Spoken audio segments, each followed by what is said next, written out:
మహానీయులైన సంఘ సంస్కర్తలు మనకు ఒక మాట చెప్పారు.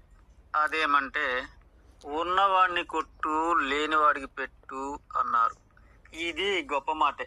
కానీ మరో విషయం ఏమంటే, మురిగే కుక్క కరవదు, కరిసే కుక్క మొరగదు. నిజానికి ఉన్నవాడిని కొట్టడమే మనకు చేతనైతే వాడు ఉన్నవాడు ఎలా అవుతాడు? ఇది మనకు సాధ్యం కాని పనే కదా.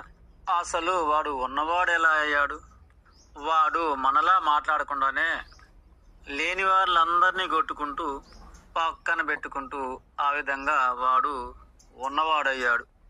అయితే మనము ఆ సూత్రాన్ని అనుకుంటుంటామే తప్ప ఆచరణ అనేది సాధ్యము కాని పని.